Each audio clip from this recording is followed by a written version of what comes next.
Bem, galera, é o seguinte, eu estou aqui hoje com um convidado super especial. Primeiro, um amigo. Segundo, um expert em infectologia, é infectologista do Hospital Emílio Ribas e tem um nome pequeno pra caramba, Jamal Muhammad Abdul Hamid Suleiman. Eu só conheço ele como Jamal Suleiman ou Jamal das Pimentas, porque esse cara também cozinha muito e adora pimenta. Primeiro, Jamal, obrigado por ter aceito o nosso convite, estar aqui com a gente nesse espaço que eu chamei gastronomia, que depois você vai saborear um quichezinho maravilhoso. Primeiro, eu queria agradecer a sua presença para a gente falar sobre coronavírus e algumas outras doenças que são ligadas a isso. Então, bem-vindo ao nosso programa. Obrigado. Jamal, hoje o Brasil e o mundo estão passando por uma relação estranha de vírus novos, vírus antigos misturados e aquela história toda. Hoje o carro-chefe do negócio é o coronavírus, que no Brasil inclusive virou coronavírus, né? O coronavírus, ele é um vírus novo ou é um vírus antigo? O vírus é antigo. O grupo dos coronavírus são vírus antigos. A gente já tem como agente causador de algumas infecções respiratórias. No entanto, hoje a gente tem 3 como agentes causadores dois deles, melhor dizendo, de graves infecções respiratórias. E esse terceiro, que também dá uma infecção respiratória grave, que tem até esse momento, uma especificidade em relação à gravidade dele, que são indivíduos de idade mais elevada, com algumas condições de saúde que prejudicam ou que facilitam a evolução para um quadro mais grave. Mas o corona não é um vírus novo. O que a gente tem é que alguns coronavírus, a gente chama isso de zoonose, são vírus que habitam ou que infectam alguns animais. Tá. O que acontece é que quando ele rompe a barreira da espécie, então, imagine, este habita ou infecta alguns outros mamíferos voadores. Tá. Nesses mamíferos voadores, eles não causam doença, mas quando o homem entra em contato com isso, ele rompe a barreira da espécie desses mamíferos voadores e infectam humanos. Existe uma situação em que essa quebra da barreira não é uma coisa que é muito frequente. Quando ela rompe, pode causar algumas doenças e é isso que a gente está vivenciando hoje. Então, a gente está vivendo uma situação de uma ruptura da barreira da espécie desses mamíferos que passou para humanos. Em algum momento, esses humanos que eram portadores passaram a infectar outros humanos e nesse contingente você vai ter um espectro de manifestações. No princípio a gente ouviu a seguinte frase que era assim, isso surgiu na China, pela informação advinda das informações de internet, né? E porque os chineses comiam morcego, né? No caso seria o veículo transmissor da doença. Verídico isso? Então, esse aspecto ele é muito interessante e acontece bastante em relação às doenças infecciosas de maneira geral. Quando a gente não entende a cultura do outro, a primeira providência que a gente tem é achar aquilo no mínimo estranho. Sim. A gente sabe que na China, que é uma grande potência, um império, né, uma cultura milenar, tem várias situações culturais que são específicas de lá. Então, se come ou não come o morcego, não faz a menor diferença, porque isso já vem de sim, séculos. Não é um prato que começou a ser consumido no século XXI. O fato é que existe uma proximidade com vários agentes, com vários animais. Sim. Isso é na China? Não, isso é no mundo inteiro. A cidade de São Paulo, por exemplo, dentro do mercado municipal de São Paulo, há menos de uma década, vendia aves vivas. É verdade. ninguém nunca achou isso estranho. Se ia até lá, desculpe, não eram aves vivas, vendia animais vivos, que incluía aves. Eu me lembro de passar lá e encontrar caramujos, pombas, alguns roedores para consumo humano. Ninguém achava isso estranho. Então, os brasileiros comem esse tipo de... compram isso? Seguramente alguns brasileiros compravam. Devem comer. Daí a você inferir que todo mundo come, a distância é grande. Então, os primeiros casos foram descritos, no caso do corona, num contingente de pessoas que saíram de um mercado que vendia esses animais. Num primeiro momento da epidemia, também o conhecimento é construído, né? Num primeiro momento da epidemia, quando você tem um contingente grande de pessoas saindo daquele espaço com uma determinada doença, a primeira coisa que o sistema de vigilância vai fazer é ir até lá para observar várias etapas de como vive essa população. E no primeiro momento se descreveu isso.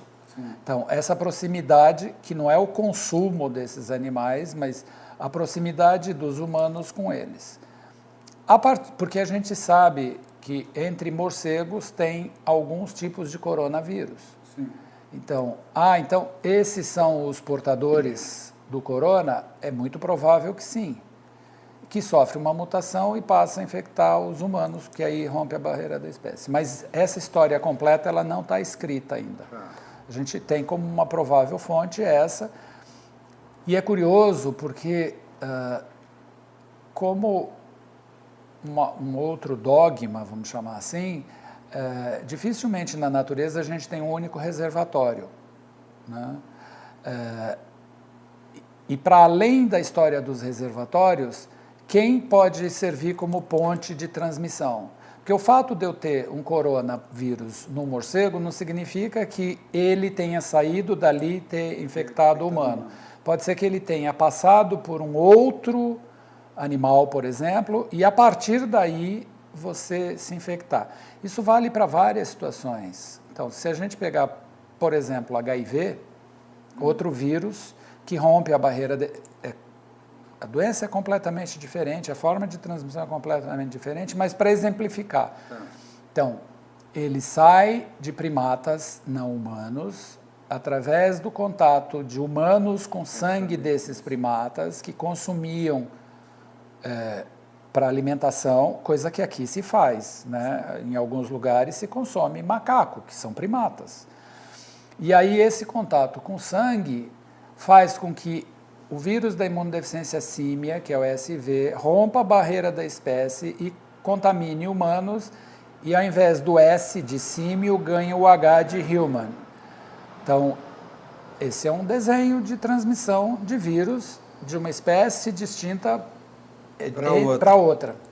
Agora, a gente viu que isso foi uma coisa que surgiu de repente, né? Para o mundo dos jornalistas, para os informativos, para a televisão, veio de uma hora para outra. De repente apareceu um vírus que é altamente infectável, né? E como surgiu na China, todo mundo virou os olhos para lá. Tanto que hoje a preocupação às vezes passa a ser até maior do que na época da dengue, que houve 181 mil casos em 7 semanas. Aqui no Brasil, né? Então, isso é uma coisa interessante de se saber. Mas isso depois dos comerciais. Já já eu volto.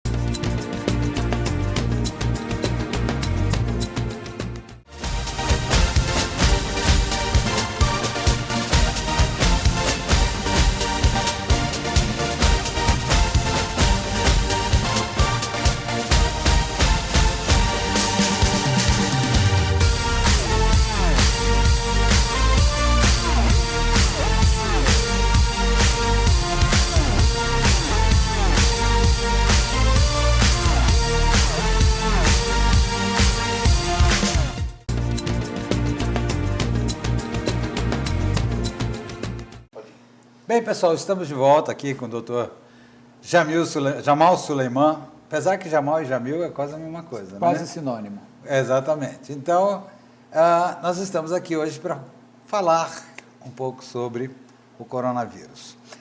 Jamal, a gente estava falando, que eu comentei da dengue, foi uma coisa que se proliferou muito rápido, né? O coronavírus, como você falou, por ser antigo, é uma coisa que não se dava muita atenção, não é isso? E agora, com essa epidemia ou pandemia, sei lá, ela se tornou algo principal, né? E a gente vê a preocupação muito de todas as populações no mundo inteiro em ter as informações corretas para que se continue tratando de forma correta.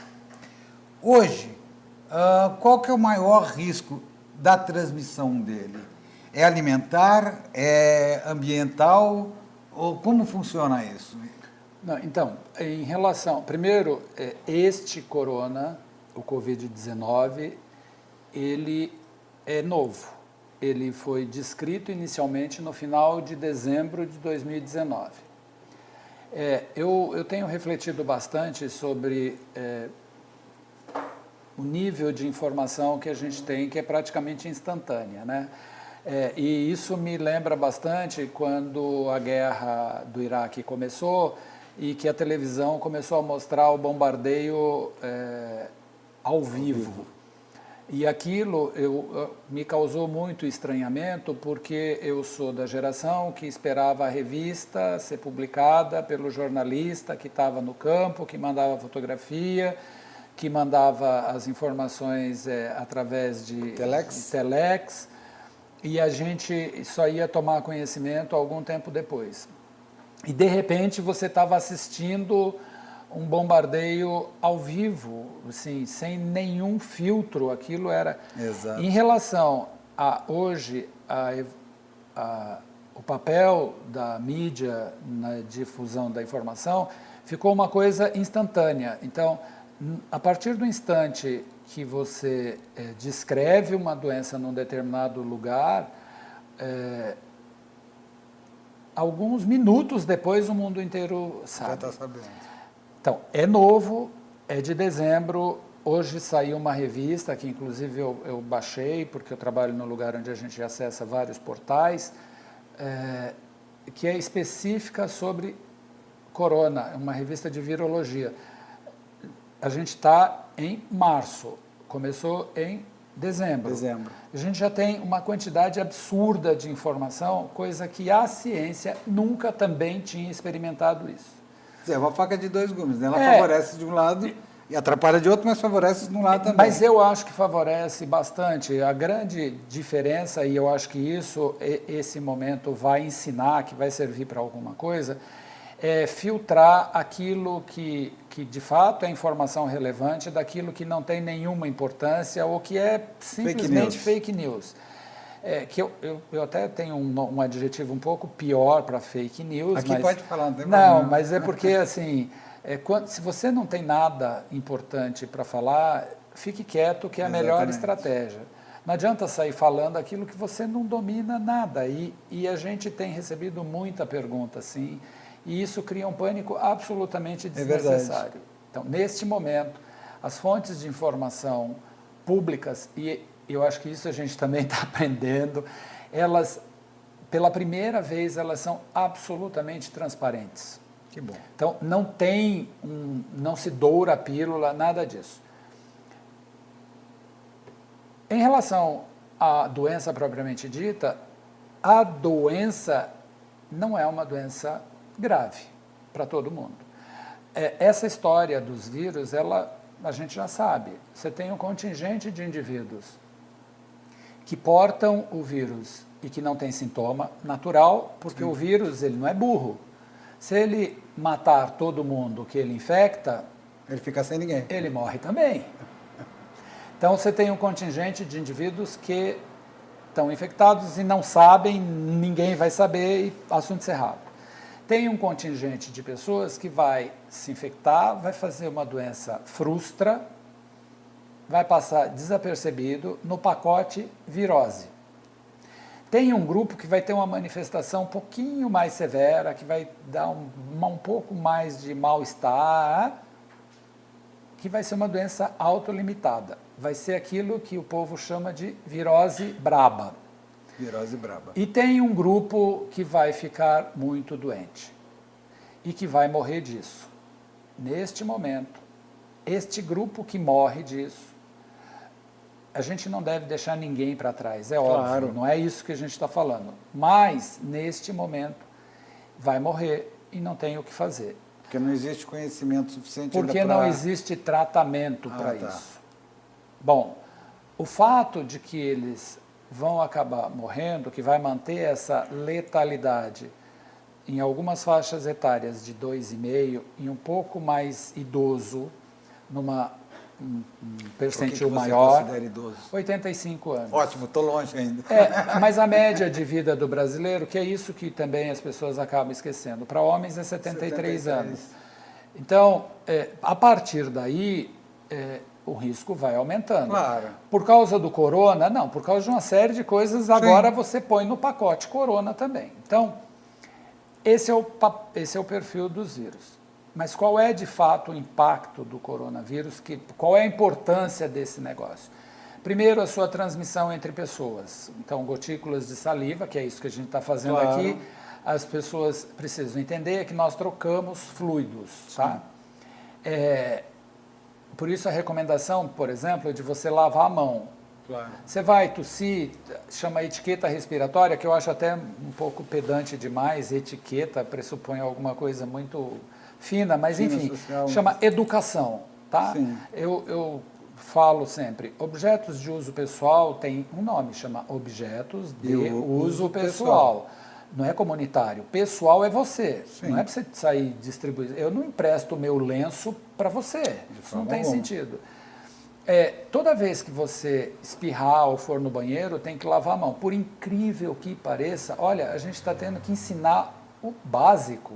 Pelo amor de Deus.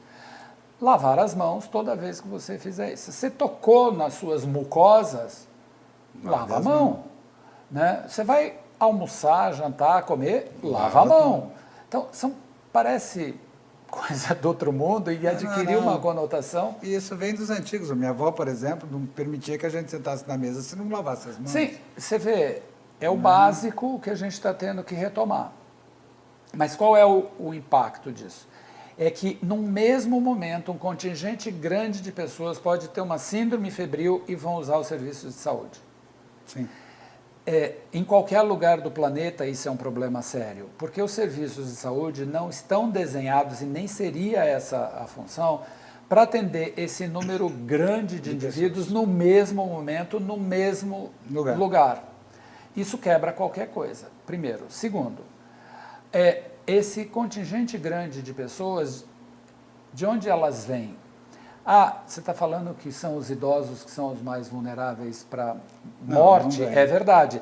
Só que você tem um grupo de indivíduos jovens que estão no pico da produção, que vão ter febre, mal-estar e não vão trabalhar. Sim. Ao mesmo tempo, esse é um problema da China, por exemplo. Exato. Então, isso cria um impacto econômico brutal. E é mais brutal quanto mais pobre for o lugar. Sim. Óbvio, se a China, que é a segunda economia do planeta, está sofrendo esse impacto, imagine um lugar onde não tem essas condições, onde as pessoas não vão ter acesso ao serviço de saúde. O Brasil, com o pessoal ainda falando, isso é SUS, ainda bem que tem o SUS. Por quê? Porque é ele que dá o respaldo, é ele que consegue sequenciar vírus, é ele que tem o maior contingente de médicos disponíveis para assistência e a maior rede de leitos. Sim. E ainda oferece a medicação se disponível. Nesse caso não tem. Então, só que ele trabalha no gargalo. Então, se você adiciona na assistência instantaneamente esse contingente grande, é como você botar num restaurante que tem 20 lugares, chega a 200. Como é que você dá conta disso? Você não compra para 200, você não faz a estratégia para 200. Sem contar que isso também vai gerar um ambiente altamente infeccioso, né, para a população que está ali dentro. Então, se você tem uma situação clínica em que a maior parte, isso a gente já sabe, não são casos graves, continua tratando isso como uma virose. Sim. E fica em casa, tá? Para coronavírus. No entanto, para outras situações, e hoje eu estava dando uma aula lá para os alunos e eu fui falar, é impressionante como tem os paradoxos, né? E saúde tem bastante isso, e doença infecciosa é um pouco maior, porque como o conceito de vírus precisa de um pensamento abstrato, então aquilo que eu não enxergo, talvez eu não acredite. As pessoas ficam falando disso, mas não tiram a água que está no seu quintal ou no seu ralo, e a gente tem uma epidemia de dengue. Aqui ainda fica preocupado com máscara e não usa camisinha. Exatamente. Então, ou não toma profilaxia pré-exposição, enfim, ou não faz determinados comportamentos que o tirariam deste risco. Tem um surto de sarampo aqui numa academia da aeronáutica, aqui no interior, em jovens que deviam estar vacinados e não estão. De uma doença que começou em dezembro. Não, começou muitos. E a vacina é gratuita no país inteiro há muito tempo e o sujeito não vai tomar vacina para sarampo, que mata mais do que corona, mata jovem, né, e transmite muito mais. Então, eu acho que é importante que a gente tenha essa dimensão nesse momento de entender o que está acontecendo em relação ao corona. Jamal, ainda nessa área de transmissão, infecção, existe o seguinte, a gente vê os comentários das informações assim, por exemplo, quem tem uma gripe pode ter um risco maior do que quem não tem. Quem tem, por exemplo, um princípio de pneumonia, talvez corra um risco maior de morte do que uma pessoa que esteja só gripada.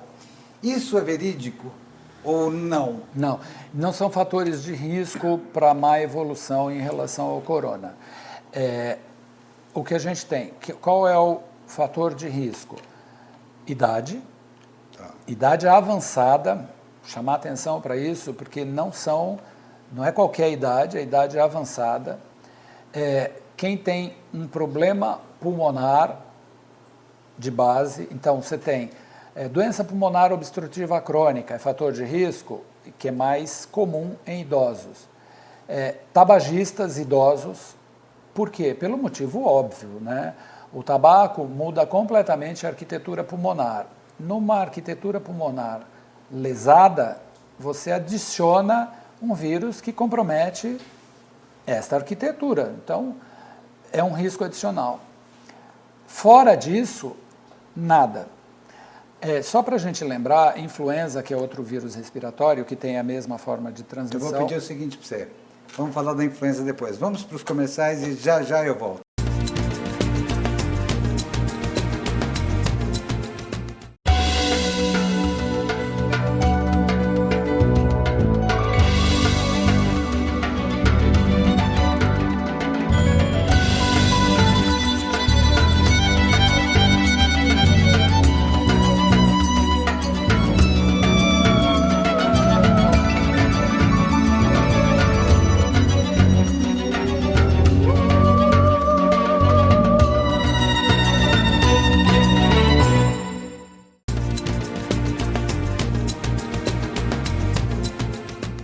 Jamal, você estava falando da influenza.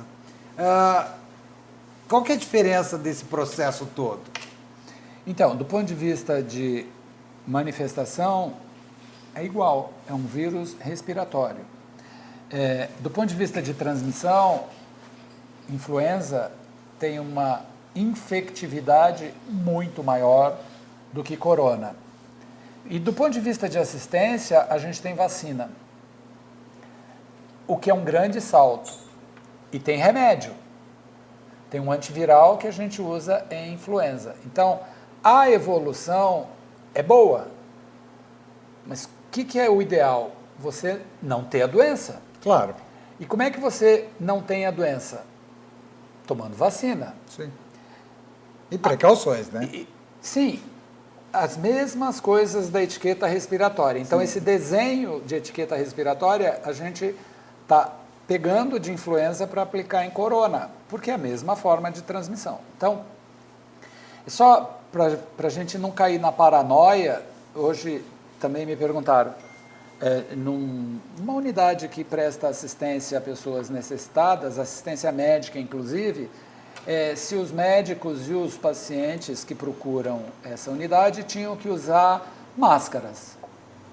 Pensei comigo, se nós não temos transmissão sustentada de corona no Brasil, se nós nunca tomamos essa providência para a influenza, essa população é uma população desassistida, é uma organização social que presta assistência numa unidade. Essas pessoas não estão vindo de lugares de transmissão sustentada. Por que tem que usar máscara? Para ficar bonito? Então, porque o corona trouxe isso, né? É uma das minhas perguntas, né? Que é para a gente poder encerrar. Seria, porque lá a gente vê fotos hoje, porque a internet e as mídias sociais já se tornaram, como precisa você ver até disse, onde isso é verdade. Exatamente. Né? Mas principalmente lá, na China, né? Apesar que na China, antes do corona, sim, tem o hábito eles já tinham o hábito de... Toda a Ásia, todo exatamente. asiático. Principalmente nas grandes cidades, né? De se usar as máscaras respiratórias.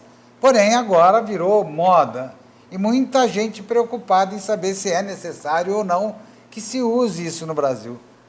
Acredito eu que não. De jeito nenhum. Não tem nenhuma justificativa para esse procedimento. Em unidades de saúde, de novo, olha como tem paradoxo, né? A gente tem uma endemia de tuberculose, que também tem transmissão respiratória, mesma coisa. Então, um sujeito com clínica respiratória que chega numa unidade de saúde precisa usar máscara. É o básico. Sim. Então, por que você não usa neles e tem que usar naquilo que você supõe que um dia pode ter corona? É a profilaxia da profilaxia, não se sustenta. O melhor remédio que você tem é usar a razão. E a educação cultural. Sim, para além disso, né, você parar, refletir. Você falou das fotos que a internet divulga, é muito fácil fazer qualquer montagem. Sim, claro. Né? Procure fontes confiáveis, claro. Eu falei, vou repetir, fonte confiável, esse desenho está mostrando, fonte confiável são as instituições públicas. Entre direto no site, não fique lendo naquilo que alguém disse que tinha, porque eu também já vi fake news usando o logo, então não precisa, chama fonte primária isso, procure a fonte primária, procura os canais de comunicação reconhecidos, que são sérios, esse é um deles, e você, enfim, leva a vida normal. Gente, é o seguinte, se deixar a gente vai para 2 horas de programa. Eu queria agradecer a você, Jamal, novamente, por ter disposto o seu tempo, estar aqui com a gente, que você dá aula, atende e faz 1 milhão de coisas. E qualquer dia desse nós vamos cumprir a promessa, vou gravar e vamos falar das pimentas também. Vai ser um prazer. E pimenta é bom para coronavírus? Não. Mas é bom para o sabor que a gente come. Enquanto você não tem gripe, tá pode ótimo. Consumir a pimenta. Gente, espero que tenha ajudado. A gente acredita que toda a informação vinda de fontes fidedignas vale a pena ter. Então, obrigado mais uma vez e até o próximo programa. Roda aí.